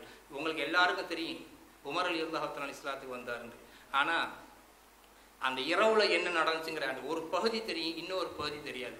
அர்கம் ரலியல்லாஹு அன்ஹு வீட்டில் நபி ஸல்லல்லாஹு அலைஹி வஸல்லம் இருக்கிறாங்க. ரசூலுல்லாஹி ஸல்லல்லாஹு அலைஹி வஸல்லம் எங்கே இருக்கிறாரு வெட்டுவதற்குன்னு தெரியாது. இரவுல உட்கார்ந்தாங்க. அல்லாஹ்வுடைய ரசூல் துஆ செய்றாங்க. யா அல்லாஹ் 39 பேர் இஸ்லாத்துக்கு வந்துட்டாங்க, 40வது ஒரு ஆள் வேணும். பெருமானார் ஸல்லல்லாஹு அலைஹி வஸல்லம் துஆ செய்றாங்க. அல்லாஹும்ம அய்யிதில் இஸ்லாம பி ஐயி உமரைன். இந்த துஆ நடுநிசையில ரசூல் ஸல்லல்லாஹு அலைஹி வஸல்லம் கேட்குறாங்க. அல்லாஹ்வுக்கு மட்டுமே தெரியும். இது கேட்டுட்டாங்க. கேட்டு முடிஞ்சு போச்சு. இரவுல கேட்டாங்க. இதோட அது முடிஞ்சு போச்சு. என்ன அர்த்தம் சொல்லிடுறேன். அல்லாஹ் 2 உமரில் ஒரு உமரை கொண்டு இஸ்லாத்தை சிறப்படுத்துவாயாக. 2 உமரில் ஒரு உமரை கொண்டு இஸ்லாத்தை சிறப்படுத்துவார். ரசூலுல்லாஹ் கேட்டாங்க. இந்த சஹாபாக்கள் யாருக்குமே தெரியாது. முடிஞ்சு போன கதை. அடுத்த நாள் காலை விடிஞ்சு அபூஜஹல் பிரம்மாண்டமான ஒரு கூட்டத்தை போடுறான். பெருமானவருடைய தலையை யார் கொண்டு வர்றாங்க? 100 ஒட்டகம் அன்பளிக்கை செய்யப்படுது. கத்தாபுடைய மகன் உமர் ரலியல்லாஹு நான் கொண்டு வரேன் வீராவசியத்தில் போறாரு. ஒரு வசனத்தை எடுத்து பார்க்கிறார். ஒரு மாற்றம் ஏற்படுகிறது. நேராக அர்கம் ரலியல்லாஹு வீட்டு அவருக்கு தெரியும். அர்கம் ரலியல்லாஹு நேராக வீட்டுக்கு வருகிறார். சஹாபாக்கள் 39 பேர் தான் அப்போ முஸ்லீம்களாக இருக்கிறாங்க. அந்த 39 பேரும் வீட்டை சுற்றி நிற்கிறார்கள். அதில் ஹம்சா ரலியல்லாஹு அபூபக்கர் சித்திக் ஏழைகள் இப்படி நிற்கிறாங்க. உமர் ரலியல்லாஹு வரும்பொழுது சஹாபாக்கள் எங்களை கொண்டுட்டு போய் ரசூலுல்லாஹ் விட்டுங்க அப்படின்னு தடுக்கிறாங்க. ஏன்னா துஆவுடைய மகிமை அவங்களுக்கு தெரியாது. பெருமானார் ஸல்லல்லாஹு அலைஹி வஸல்லம் சொல்றாங்க சஹாபாக்கள் தர்ஹு இப்படி ஹதீஸ் இந்த வாசகம் தான் இருக்கு. அவரை விட்டு விடுங்கள், அவர் என்னை கொல்ல வரட்டும் என்று சொல்கிறார்கள். சஹாபாக்கள் வழிவிட்டார்கள். பெருமானார் ஸல்லல்லாஹு அலைஹி வஸல்லம் அவர் நெருங்குறாரு. வேகம் குறைஞ்சு போச்சு. கால்கள் தடுமாறுது. பெருமானார் ஸல்லல்லாஹு அலைஹி வஸல்லம் கேட்கிறாங்க, கத்தாபுடைய மகனே, நாம் அல்லாஹ்வுடைய ரசூல் என்பதை ஏற்றுக்கொள்ளக்கூடிய நேரம் இன்னும் வரவில்லையா? கத்தாபுடைய மகனே, நாம் அல்லாஹ்வுடைய ரசூல் என்பதை ஏற்றுக்கொள்ளக்கூடிய நேரம் இன்னும் வரவில்லையா? பெருமானார் ஸல்லல்லாஹு அலைஹி வஸல்லம் இப்படி கேட்ட உடனே உமர் ரலியல்லாஹு வாளை கீழே போட்டுவிட்டு, அல்லாஹ்வுடைய ரசூலே, நான் ஈமான் கொள்ளத்தான் வந்தேன் என்று சொன்னார். அல்லாஹ்வுடைய ரசூலே, நான் ஈமான் கொள்ளத்தான் வந்தேன் என்று சொல்லும் பொழுது பெருமானார் ஸல்லல்லாஹு அலைஹி வஸல்லம் அல்லாஹ் அக்பர் என்று சொன்னார்கள். அந்த 39 சஹாபாக்களும் அல்லாஹ் அக்பர் என்று சொன்னது மக்காமா நகரையே கிடுகிடுத்தது. இந்த வரலாற்றினுடைய முற்பகுதி நாம் கேள்விப்பட்டிருப்போம். பிற்பகுதி உமரை இஸ்லாத்துக்குள் கொண்டு வந்தது அல்லாஹ்வுடைய ரசூலுடைய துஆ. அல்லாஹ்வுடைய ரசூலுடைய ரகசியமான துஆ. 2 உமர் யார் அது அப்படின்னு சந்தேகம் வரும். இப்போ நம்ம அபூஜஹல் சொல்றோமே, இவருடைய பெயரும் உமர் தான். அசல் பேர் உமர். ஸல்லல்லாஹு அலைஹி வஸல்லம் கத்தாபுடைய மகனையும் ஏன் பண்ணல, அந்த அபூஜஹலையும் ஏன் பண்ணல? 2 உமரில் ஒருவர், 2மே மாவீரர்கள், இருவரில் ஒருவரை தா என்று கேட்டார்கள். அந்த நசீபு கத்தாபுடைய மகனுக்கு கிடைத்தது, அந்த அபூஜஹலுக்கு கிடைக்கல. எதிரிகள் வந்து அபுல் ஹக்கம், அறிவின் தந்தைன்னு கூப்பிட்டாங்க. ரசூலுல்லாஹி ஸல்லல்லாஹு அலைஹி வஸல்லம் சொன்னாங்க, அவன் அபுல் ஹக்கம் கிடையாது, அவன் அபுல் ஜஹல் அப்படின்னாங்க. அந்த பேர் வரலாற்றில் நிலைத்து விட்டது. அதனால் அருமைச்சார் ரசூலுல்லாஹ் என்ன பேசினாங்க, என்ன சொன்னாங்க, எல்லாமே வரலாறு. எல்லாமே அதாவது எழுதப்படாத, சரித்திரத்திலே நினைத்து பார்க்க முடியாத வரலாறு. அருமை சகோதரர், நம்ம சும்மா அஸ்ஸலாமு அலைக்கும் யா ரசூலுல்லாஹ், அஸ்ஸலாமு அலைக்கும் யா ஹபீபல்லாஹ்னு ஓதிட்டு போறோம். அவங்க ரசூலே உங்கள் மீது புகழ் உண்டாகட்டும் அப்படின்ட்டு ஓதுறோம். ஆனா ரசூலுல்லாஹ் மீது சலாம் சொல்றதுக்குன்னே ஒரு முறை வேணும். ஸல்லல்லாஹு அலா முஹம்மது ஸல்லல்லாஹு அலைஹி வஸல்லம். இந்த பயானை நானே சொல்வேன், இந்த சலவாத்தே தப்பு, சலவாத்து மெத்தடே தப்பு அப்படின்ட்டு ஒரு இடத்துல பேசினேன். ஏன் அப்படின்னு சொல்லி சொன்னா, பெருமானார் ஸல்லல்லாஹு அலைஹி வஸல்லம் அவர்களை உமர் ரலியல்லாஹு தஆலா அன்ஹு அழைக்கும் போது சையதுனான்னு அழைப்பாங்க. பிலால் இருக்காங்கல்ல, பிலால் யார் தெரியுமா? நீக்குற அடிமை. இந்த நீக்குற அடிமை பிலால் ரலியல்லாஹு தஆலா அன்ஹுவை குறைஷி குலத்தைச் சேர்ந்த உமர் ரலியல்லாஹு தஆலா அன்ஹு உயர் குலத்தைச் சேர்ந்த உமர் அழைக்கும் பொழுது ஒரு தடவை கூட பிலால் என்று சொன்னது கிடையாது. சையதினா பிலால், எங்களுடைய தலைவர் பிலால் அப்படின்னு தான் சொல்லுவாங்க. ஆனால் நம்ம ஸல்லல்லாஹு அலா முஹம்மது மீது அல்லாஹ் ஸலவாத் சொல்வானாங்க. ஏன் சையதினா சேர்த்து எங்களுடைய தலைவர் முகமது மீது ஸலவாத் சொல்வானாங்கன்னு சொன்னா என்ன? ஸல்லல்லாஹு அலா சையதினா முஹம்மது ஸல்லல்லாஹு அலைஹி வஸல்லம், ஸல்லல்லாஹு அலா சையதினா முஹம்மது ஸல்லல்லாஹு அலைஹி வஸல்லம். இந்த மெத்தட் தான் சரியான மெத்தட். ஃபாலோ பண்றோமா? ரசூலுல்லாஹ் மீது பிரியம் இருக்கிறது என்று சொன்னால் உலகத்தினுடைய எல்லா பொருளும் நமக்கு சதாவா தெரிய வேணும். நம்ம அல்லாஹ்வுடைய ரசூல் நம்முடைய முகத்தை பார்க்கணும். நாளைக்கு கியாமத் நாள்ல போய் எந்த கையில தண்ணீர் எடுத்துறீங்க? ரசூலுல்லாஹ்வுடைய உடல் அமைப்பு ரசூல் எப்படி சொன்னாங்க அந்த வாழ்க்கை நமக்கு இல்லை. அல்லாஹ்வுடைய ரசூலே எனக்கு தண்ணீர் ஊட்டுங்கள் எந்த கையை கொண்டு போய் நீட்ட முடியும்? வெக்கமா இருக்காது அந்த நேரத்தில் ரசூலுல்லாஹ் முன்னால் நம்முடைய கையை நீட்டுவதற்கு?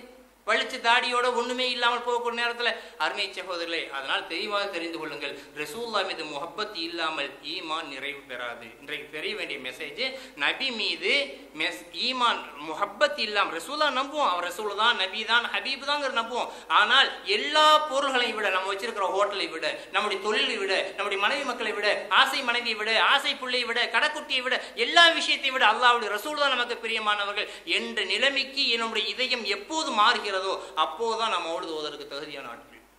அப்போதான் அந்த கிதாபை நம்ம கையில தொடணும். பெருமானார் ஸல்லல்லாஹு அலைஹி வஸல்லத்தை பார்த்து அஸ்ஸலாமு அலைக்கும் என்று சொன்னால் என்ன அர்த்தம்? அல்லாஹ்வுடைய ரசூல் அவர்களே உங்கள் மீது சாந்தி உண்டாகட்டும் அப்படிங்கிற மட்டும் அர்த்தம். அல்லாஹ்வுடைய ரசூலே நீங்கள் நானும் சொர்க்கத்தில் ஒன்னா இருப்போம் என்று சொல்லும் பொழுது ரசூலுல்லாஹி ஸல்லல்லாஹு அலைஹி வஸல்லம் மதீனா முனவ்வரால இருந்து வலைக்கும் அஸ்ஸலாம், நீரு என்னோடு வந்து சொர்க்கத்தில் இணைந்து கொள்வாயாக என்ற துஆவை பெறக்கூடிய தகுதியுள்ள மக்களாக நாம் ஆக வேண்டாமா? நல்லா யோசனை பண்ணி பாருங்க. அப்ப சும்மா மொட்டையை அஸ்ஸலாமு அலைக்கும் யா ரசூலுல்லாஹ்னு சொல்லுவோமா? நாம் சுன்னத்தை பின்பற்ற வேணும். சுன்னத்தை எந்த அளவிற்கு நாம் ஃபாலோ பண்றோமோ அந்த அளவிற்கு ரசூலுடைய முஹப்பத் ஜியாதாயிட்டே இருக்கும், அதிகமாகிட்டே இருக்கும். ரசூலுல்லாஹி ஸல்லல்லாஹு அலைஹி வஸல்லம் பத்தி நினைச்சுக்கிடுங்க. இன்னொரு குறிப்பையும் உங்களுக்கு சொல்லி காட்டுறேன். ரசூலுல்லாஹி ஸல்லல்லாஹு அலைஹி வஸல்லம் மக்காவில் இருக்கும்போது எத்தனை பேர் இஸ்லாத்துக்கு வந்தாங்க? 187 அல்லது 186. ஆனால் ரசூலுல்லாஹ் மதீனாவிற்கு வந்த பின்னால வஃபாத் ஆகும் பொழுது ஸல்லல்லாஹு அலைஹி வஸல்லம் அவர்களோடு சேர்ந்து ஹஜ் செய்தவர்கள் 1,24,000 மேற்பட்ட நபர்கள். அந்த 10 ஆண்டுகளில் நபி அவர்கள் அத்தனை பேர் ஈமான் கொண்டாங்க. மதீனாவிற்கு வந்த பின்னாலே அல்லாஹ் ஜல்ல சுப்ஹானஹு வ தஆலா ரசூலை பார்த்தவர்கள் நின்றவர்கள் கூட்டம் கூட்டமாக இதா ஜா நஸ்ருல்லாஹி வல் ஃபத்ஹ் என்று அல்லாஹ் சொல்வதை போன்று கூட்டம் கூட்டமாக இஸ்லாத்திற்குள் வந்தார்கள். ஒருத்தர் கூட முர்த்தத்தாகி போகவில்லை. ஒருத்தரோட நம்ம பழகுறோம், அவன் பழகுறதுக்கு தகுதியான ஆள் இல்லைங்க, குடுக்கல் வாங்கல் சரியில்லை, இபாதத் தினமும் இருக்கு, தாடி இருக்கு, ஜிப்பா இருக்கு, எல்லாம் இருக்கு, ஆனால் குடுக்கல் வாங்கிட்டு போன ஆள் சரியில்லை. எத்தனை பேர் ஃப்ரெண்ட்ஷிப் விட்டு போயிடும். அல்லாஹ்வுடைய ரசூலை விட்டு ஒரு ஆள் விலகி இருப்பாங்களா? எல்லாம் யோசனை பண்ணி பாருங்க. ஒரு ஆள் ரசூல் எனக்கு பிடிக்கல அப்படின்னு சொன்ன ஒரு ஆளை சொல்லுங்க பார்ப்போம். ரசூலுல்லாஹி ஸல்லல்லாஹு அலைஹி வஸல்லம் எச்சி துப்புனா கூட யாரும் மேலே தான் விழும். அந்த அளவுக்கு நேசம், அந்த அளவுக்கு பக்தி நபி அவர்கள் மீது வச்சிருந்தாங்க. நம்மளாம் என்ன பக்தி வச்சிருக்கிறீங்க? உமர் ரலியல்லாஹு தஆலா அன்ஹு மட்டுமில்லை, அருமை சகோதரர்களே, புதிதாக இஸ்லாத்தில் ஏற்றுக்கொண்டவர்கள் ஒரு பிரயாணத்தில் போறார்கள். பெருமானார் ஸல்லல்லாஹு அலைஹி வஸல்லம் போன வழியில போறாங்க. அப்துல்லாஹ் இப்னு அப்பாஸ் தலைமை தாங்குறாங்க. அப்துல்லாஹ் இப்னு அப்பாஸ் முன்னால போகும்போது ஒட்டகத்திலிருந்து கீழே விழுகிறார்கள். பின்னால் வந்தக்கூடியவர்கள் விழுந்தாங்க. கீழே சும்மா காரணம் இல்லாமல் விழுகிறாங்க. அப்துல்லாஹ் இப்னு அப்பாஸ் சொன்னாங்க, ஏன் விழுந்தீங்கன்னு காரணம் கேட்கும் பொழுது, இது ஒரு சுன்னத்தை நிறைவேற்றிருக்கிறேன். ஒரு தடவை நான் பெருமானார் ஸல்லல்லாஹு அலைஹி வஸல்லம் இந்த இடத்துல போனேன், நபி அவருடைய ஒட்டகம் கால் தடர் இந்த இடத்துல விழுந்தது, அதனால் நானும் விழுந்தேன். சஹாபாக்கள், அதனால் நானும் விழுந்தேன். இந்த சின்ன விஷயத்தை கூட ஃபாலோ பண்ணாங்க சஹாபாக்கள். ஆனால் கடுமையான சுன்னத்தை கூட நம்ம ஃபாலோ பண்றது கிடையாது. ரசூலுல்லாஹ் இப்படி செய்யுங்கள் அப்படின்னு சொன்ன விஷயத்தை கூட நம்ம யாருமே ஃபாலோ பண்றோம். அப்ப என்ன ரசூலுல்லாஹ் மீது மௌலிது கேட்டது, ரசூலுல்லாஹ் மீது பிரியம் இருக்குன்னு அர்த்தம்? நல்லா யோசனை பண்ணி பாருங்க. நபி ஸல்லல்லாஹு அலைஹி வஸல்லம் ஒரு பக்கத்துல வலது பக்கமா எச்சி துப்புனது இல்லை. நம்ம எச்சி துப்பும் போது வலது பக்கமா இடது பக்கமா யாராவது பாக்குறோமா? நினைப்பாவது வருதா? நல்லா யோசனை பண்ணி பாருங்க. காலையில் எந்திரிச்சோன்னு சேவிங் பண்ணும்போது ரசூலுடைய ஞாபகம் வருதா? வாடகை கட்டும்போது ரசூலுடைய ஞாபகம் வருதா? ரசூல் ஸல்லல்லாஹு அலைஹி வஸல்லம் சொன்ன எல்லா செய்திகளையும் ஃபாலோ பண்றோம். லெட்ரின்ல இருக்கும்போது இப்படித்தான் உட்காரணும். லா தஸ்தக்பிலுஹா வலா தத்பிருஹா, நீங்கள் கிப்லாவை முன்னோக்கி உட்காராதீர்கள், பின்னோக்கி உட்காராதீர்கள். இது எந்த தலைவருங்க உலகத்துல கத்து தந்திருக்கிறான்? இப்படித்தான் நீ சிறுநீர் கழிக்க வேண்டும், பாத்ரூம்ல போய் உட்கார்ந்தாலும் இப்படித்தான் உட்கார வேண்டும் என்று சொன்ன ஒரு தலைவரை ரசூலுல்லாஹ்வுக்கு அடுத்து யாரையாவது காட்டுங்க பார்ப்போம். இன்னொரு தலைவர் யாராவது உதாரணம் அவர் அப்படி சொல்லியிருக்காரு உங்களால சொல்ல முடியுமா? இந்த வழியில் காலையில் எந்திரிச்சியா இந்த துவா ஓது, இருக்கும்போது இந்த துவா ஓது, இப்படின்னு சொல்லி இந்த பெரும் தலைவருடைய உம்மத்துங்க. நமக்கு வேறு விஷயம் தெரியல.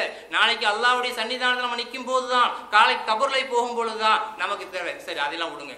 ஒரு மனுஷனுக்கு சொந்த பந்தத்துடைய ஆசைன்னு இருக்கும்ல, இயற்கையாகவே. இப்போ நான் என்னதான் பேசினால என் பொண்டாட்டி பிள்ளைன்னு வரும்பொழுது சில நேரத்தில் அப்புறம் பொண்டாட்டி பிள்ளைங்க வெளியே கூட்டிப்போம், தொழுக அப்புறம் பார்த்துக்கிறோம் அப்படிங்கிற எண்ணம் எல்லாத்துக்கும் வரத்தான் செய்யும். இது இயற்கை இல்லையா? மனிதனுடைய இயல்பு. ஆனால் ரசூலுல்லாஹி ஸல்லல்லாஹு அலைஹி வஸல்லம் எப்படி தெரியுமா? அப்படி ஆடும் அருமை சகோதரர்களே. பெருமானார் ஸல்லல்லாஹு அலைஹி வஸல்லம் வஃபாத்துடைய நேரம், ஆயிஷா சித்திகா ரலியல்லாஹு அன்ஹா அறிவிக்கிறாங்க, நபி ஸல்லல்லாஹு அலைஹி வஸல்லம் உயிர் என்னுடைய தொண்டைக்கும் நெஞ்சுக்கும் மத்தியில தான் போச்சு. இப்படி கையை தூக்கி வச்சிட்டு இருக்கிறாங்க உயிர் பிரியக்கூடிய நேரத்தில். அல்லாஹ்வுடைய ரசூலுடைய வார்த்தைகள் என்னமோ சொல்ல முணுமுணுக்குது என்று ஆயிஷா அறிவிக்கிறாங்க. முணுமுணுக்குது என்று சொல்லி ரசூலுடைய வாய்க்கு பக்கத்துல என்னுடைய காதை கொண்டு போய் கேட்டேன், என்னுடைய காதை கொண்டு போய் கேட்டேன். பெருமானார் ஸல்லல்லாஹு அலைஹி வஸல்லம் சொன்னாங்க, உம்மத்தி அஸ்ஸலாத், உம்மத்தி அஸ்ஸலாத், என்னுடைய சமுதாயமே தொழுகையை பின்பற்றுங்கள். இதான் ரசூலுல்லாஹ் கடைசியில பேசின பேச்சு. ரசூலுல்லாஹ் கடைசியில பேசின பேச்சு இதுதான், உம்மத்தி அஸ்ஸலாத். ஒவ்வொருத்தரும் ஃபாத்திமா வரக்குன்னதுல ஃபாத்திமா உன் அனாதையை விட்டு போறேனேம்மா, உன் மனைவி மக்களை பார்த்து உங்களை அனாதையை விட்டு போறேனே, இந்த பேச்சே கிடையாது, இந்த சிந்தனையே கிடையாது, குடும்பத்தை பத்தி சிந்தனை கிடையாது. கியாமத் நாள் வரைக்கும் வரக்கூடிய தன்னுடைய உம்மத்தை பத்தியும் அல்லாஹ்வுடைய ரசூல் கவலைப்பட்டாங்க.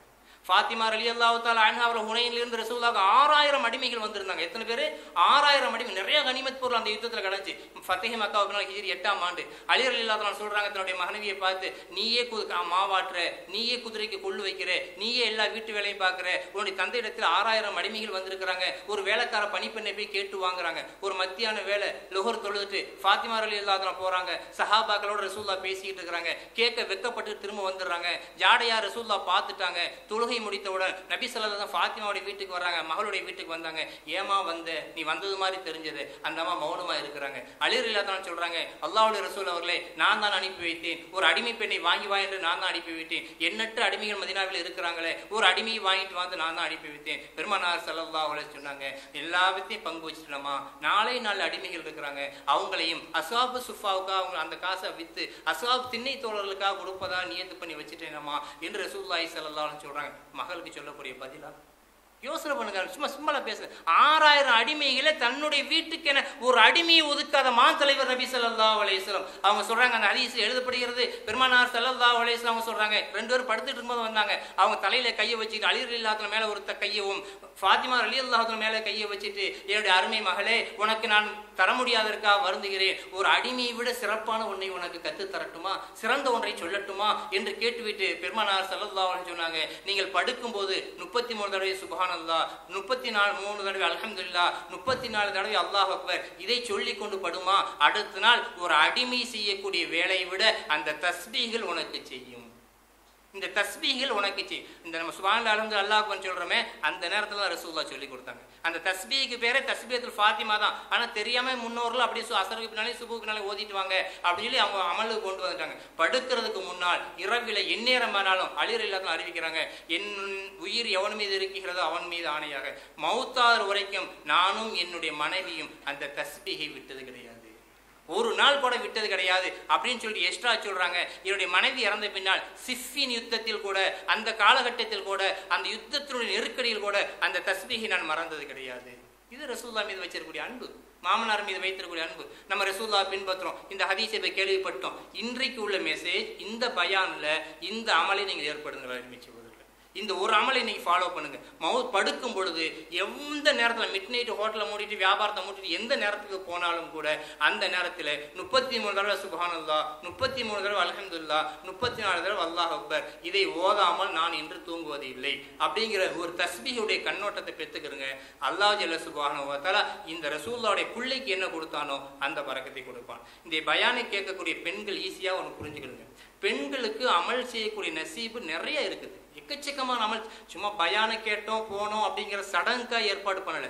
இந்தியாவிலிருந்து 3 பேரை வர வைக்கிறாங்கன்னா பொருளாதார ரீதியாகவும் சரி மற்ற நோக்கங்களுக்கும் சரி உங்களுக்கு நல்லாவே தெரியும். ஒரு அமலை ஃபாலோ பண்ணுங்க, எனக்கும் சவாபு கிடைக்கும், உங்களுடைய வாழ்க்கை முழுசா மாறிடும். ஆரம்பிச்சு சும்மா ஈஸியா சொல்றோம், முழுசா மாறிடும். பெண்கள் சமைக்கக்கூடிய நேரத்துல பயான் கேட்கும் போதே பல பெண்கள் பேசிக்கிட்டு இருப்பாங்கிறதுக்காக வேண்டிதான் முகத்தை பார்க்கட்டும் அப்படிங்கிறதுக்காக டிவியை வைக்கிறாங்க.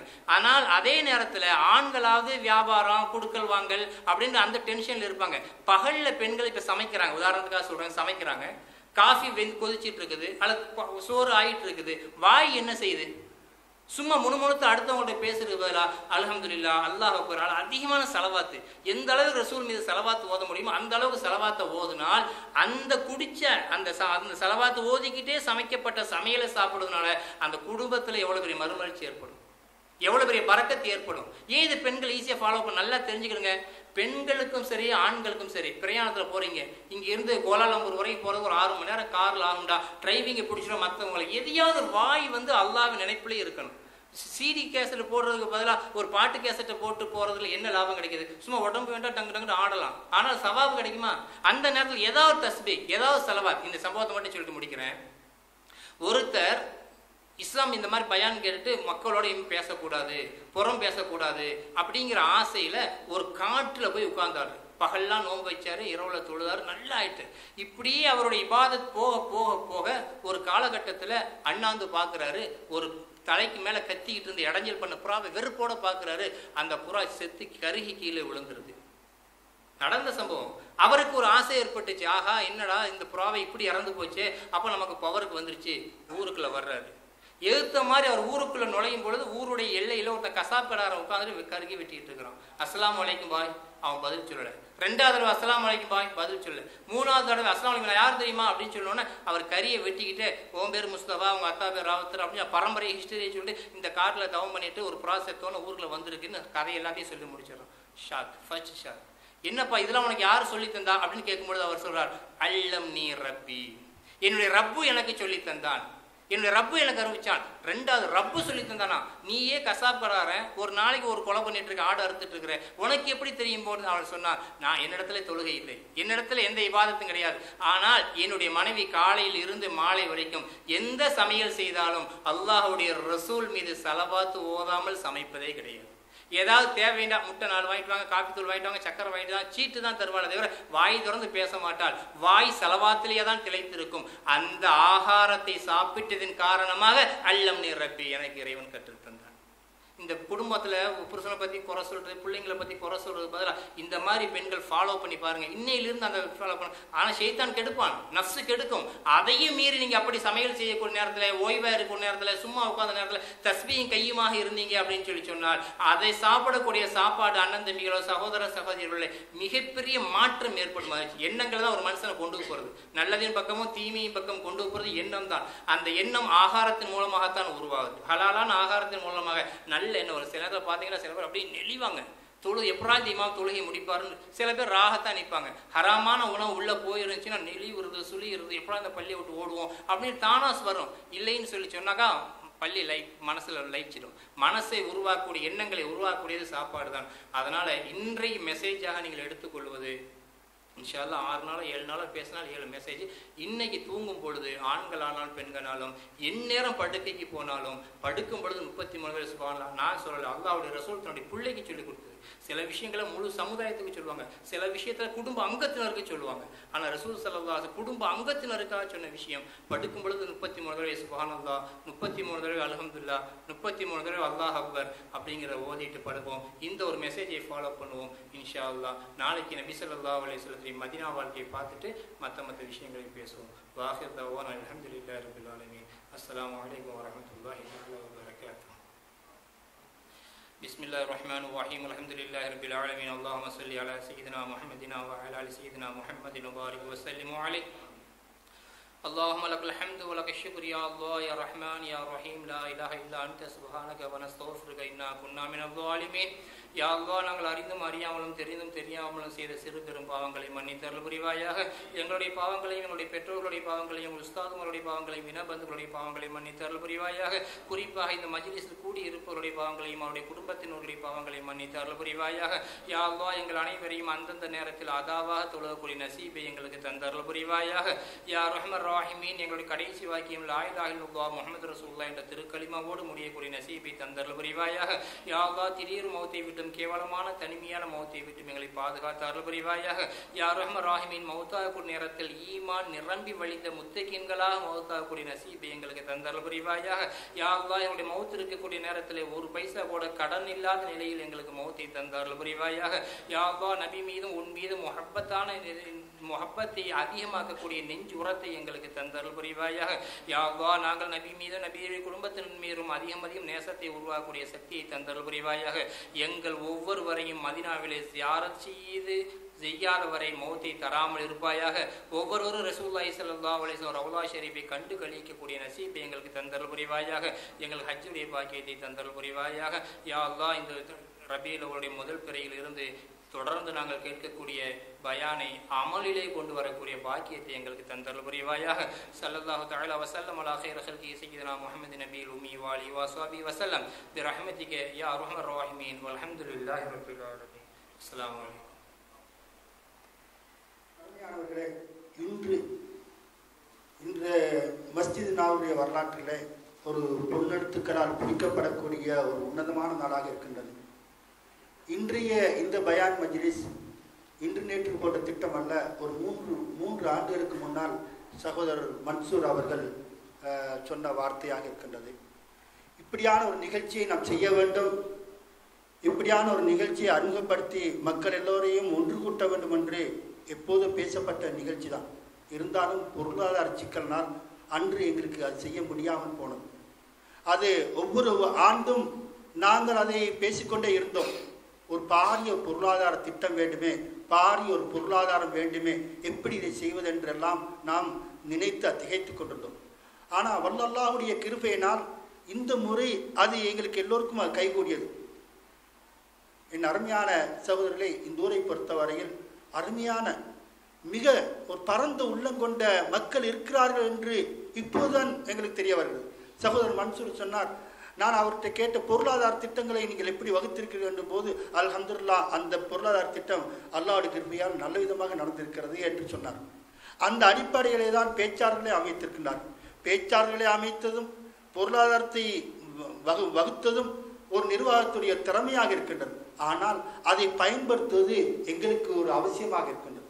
இன்றைய நிலையிலே சகோதரர் சொன்ன போல இன்று உலக வரிசையை பார்க்கின்ற பொழுது, மேற்கத்திய உலகத்தை பார்க்கின்ற பொழுது, இஸ்லாத்தை அழிக்க வேண்டும் என்ற கங்கணத்திலே மேற்கத்திய உலகம் வரிஞ்சு கட்டி கொண்டு செயல்பட்டு கொண்டிருக்கின்றார்கள். இன்னும் ஒன்று மீடியா உலகம் இஸ்லாத்தை கொச்சைப்படுத்த வேண்டும், முஸ்லிம்களை நாசப்படுத்த வேண்டும் என்ற வகையிலே அவர்களும் முன்னணியிலே இருந்து கொண்டிருக்கின்றார்கள். இந்த இரண்டுக்கு மத்தியிலே தான் இஸ்லாம் ஒரு எழுச்சி பெற்ற ஒரு சமுதாயமாக உருவாக வேண்டும். எனவே நன்மை பெரியார்களே, அத்தகைய ஒரு வாய்ப்பை ஏற்படுத்தக்கூடிய ஒரு நல்ல வாய்ப்பாகத்தான் இதை கருத வேண்டும். எனவே இந்த நாளை நம்முடைய தலைவர் டாக்டர் அவர்கள் சொன்னதை போல இந்த நிகழ்ச்சியை நீங்கள் தவறவிட வேண்டாம். இந்த நிகழ்ச்சியை தவறவிடாது மாற நீங்கள் இந்த நிகழ்ச்சியை பற்றி அறிமுகப்படுத்தக்கூடிய ஒரு அழைப்பாளிகளாகவும் மாற வேண்டும். கண்டிப்பாக இந்த நிகழ்ச்சியின் அவசியத்தை பற்றி ஒவ்வொரு ஆண்களிடத்திலும் பெண்களிடத்திலும் நீங்கள் போய் சொல்ல வேண்டும். மஸ்ஜித் நபவியுடைய இந்த நிகழ்ச்சி வரலாற்றிலே ஒரு பொன்னெழுத்துக்களால் பொறிக்கப்படக்கூடிய விஷயமாக இருக்கின்றது. எனவே அந்த நிகழ்ச்சியை நாங்கள் எல்லோரும் கண்டு அதை நாங்கள் மனமாற உளமாற அதை நாங்கள் பிரயோஜனப்படுத்திக் கொள்ள வேண்டும் என்று நீங்கள் ஆண்களிடத்திலையும் பெண்களிடத்திலையும் சொல்ல வேண்டும். இன்ஷா அல்லாஹ் இந்த நிகழ்ச்சிகள் ஆன்லைனிலே பதிவு செய்யப்படுகின்றது. இன்றல்ல, நாளில் இந்த நிகழ்ச்சிகள் ஆன்லைனிலிருந்து பதிவு செய்யப்படுவதாக நாங்கள் உங்களுக்கு அறிமுகப்படுத்துகின்றோம். எனவே நீங்கள் பள்ளி வாயிலுக்கு வருகின்ற பொழுது ஆண்களாலும் சரி பெண்களாயிருந்தாலும் சரி, நீங்கள் அப்படி உட்காரும் பொழுது எல்லோரும் வரிசையில் உட்காருங்க. முன் வரிசையில தொலைக்காண்டி எப்படி உட்காருவீர்களோ அப்படி உட்காருங்கள். அதுதான் மஜ்லிஸுக்கு அழகாக இருக்கின்றது. அது உங்களை அதாவது புகைப்படம், அதாவது வீடியோ எடுக்கின்ற பொழுதும் அது எல்லோருக்கும் உற்சாகமாக இருக்கும்.